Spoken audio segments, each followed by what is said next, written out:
يا بلبل الأغصان غرد مدى الأزمان عن أهل وحي الله عن حملة القرآن يا بلبل بسم الله الرحمن الرحيم. In the name of Allah, the entirely merciful, the especially merciful. قل هو الله أحد. Say, He is Allah, who is one. الله الصمد. Allah, the eternal refuge. لم يلد ولم يولد. He neither begets nor is born. ولم يكن له كفوا أحد. Nor is there to him any equivalent. الرحمن الرحيم نحمده ونصلي على رسوله الكريم أما بعد Assalamu alaikum rahmatullahi wa barakatuhu. Dear brothers and sisters in Islam, inshallah we will study about Surah Al-IKHLAS today. We are going to start the tafseer of Surah Al-IKHLAS, and we hope and pray to Allah subhanahu wa ta'ala that He help us learn and understand the Surah of Tawheed, and may He help us to walk on the right path till our last breath. Surah Al-IKHLAS is actually made up of 4 ayats. It is very concise and brief, and its meanings are also concise and brief. Yet this surah is the one that emphasizes on the Tawheed of Allah subhanahu wa ta'ala very strongly than any other surah in the Holy Quran. So first let us discuss about the revelation and why it has been placed on this number in the Holy Quran and when it was revealed. So the place of revelation, according to the majority of the scholars, is that this surah is a Makki surah. And since the surah discusses the topic of At-Tawheed, the oneness of Allah, and it was the greatest discussion during the time of the Makkan period, therefore it is considered that this surah is a Makki surah.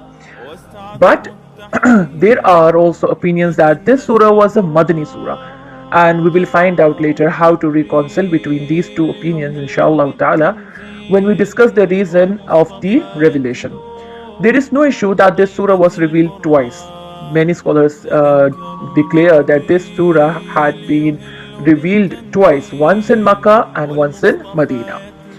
Let's discuss the placement of the surah in the Holy Quran.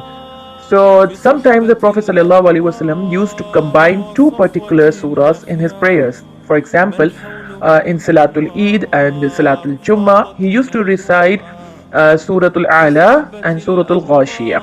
Some other times in Salatul Zuhr and Salatul Asr, he used to recite Surah Al-Buruj and Surah Al-Tariq. By this I mean in the first rak'ah, he used to recite Surah Al-Buruj, and in the second rak'ah, he used to recite Surah Al-Tariq, which is the one right after. Surah Al-Tariq you can check out in the Holy Quran. The Surah Al-Tariq comes after Surah Al-Buruj.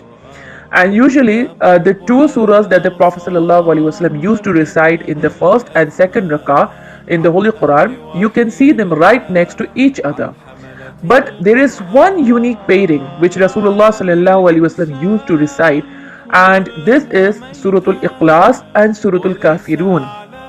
He used to recite these 2 surahs in the 2 rakat after tawaf, that is in the Nawafil tawaf, and the sunnat of Salatul Maghrib, and in the sunnah of Salatul Fajr, and in Salatul Witr. These 2 surahs are not placed right next to each other in the Holy Quran. You can see if you check out the 30th para, and you will see that Surah Al-Kafirun comes before Surah Al-IKHLAS, and even it is not placed right next to Surah Al-IKHLAS. Why is Surah Al-IKHLAS and Surah Al-Kafirun placed where it is, and why is there 2 surahs in between them? This is also a question that may rise in the mind of the readers.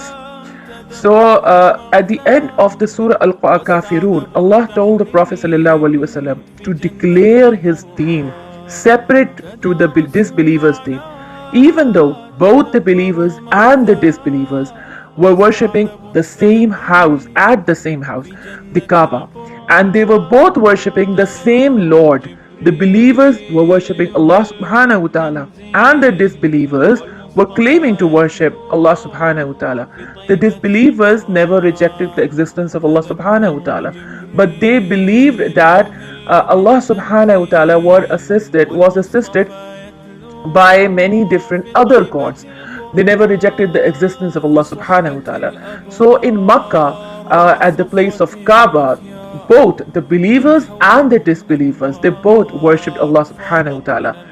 In Surah Al-Zumar, Allah subhanahu wa ta'ala says, "And those who take protectors beside him say, we only worship them that they may bring us nearer to Allah subhanahu wa ta'ala in position."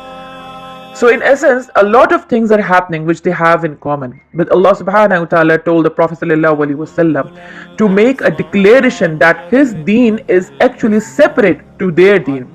So this distinction is made at the end of Surah Al-Kafirun.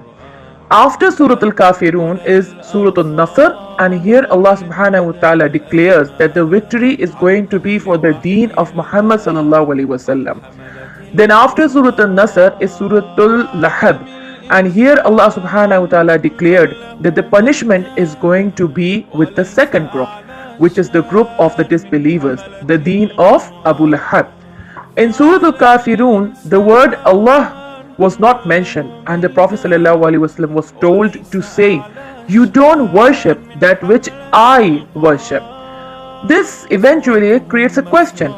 Who is it that Rasulullah ﷺ worships? So Surah Al-IKHLAS came after these surahs to answer that particular question. In other words, the answer becomes absolutely clear that the one the Prophet ﷺ worships is none other but Allah subhanahu wa ta'ala. But not the same Allah that the Quraysh worshipped. The Quraysh worshipped the Lord which needed assistance, and the Holy Prophet ﷺ worshipped the Lord, the Allah subhanahu wa ta'ala, who is pure from any kind of blemishes, who is pure from any kind of help. He is pure, he is clean from sleep, he is pure and he is clean from tiredness, etc. etc. The second thing that connects these two surahs together is that Surah Al-IKHLAS and Surah Al-Kafirun is the obvious thing that they both begin with the word Qul. Qul means say. The third relationship between both surahs is that in the Sunnah, both Surah Al-IKHLAS and Surah Al-Kafirun are known as Al-Muqashqishatan because they remove the sickness and disease of shirk, and they rectify a person's tawheed, and they instill a tawheed in a person's heart until he meets Allah subhanahu wa ta'ala with this tawheed. The relationship between Surah Al-IKHLAS and the surah before it, which is called Surah Al-Lahab, inshallah ta'ala, we will discuss about it in our next episode. So do listen to these audios yourself and share it as much as possible for Sadqa Jariyah. Assalamu alaikum rahmatullahi wa barakatuhu.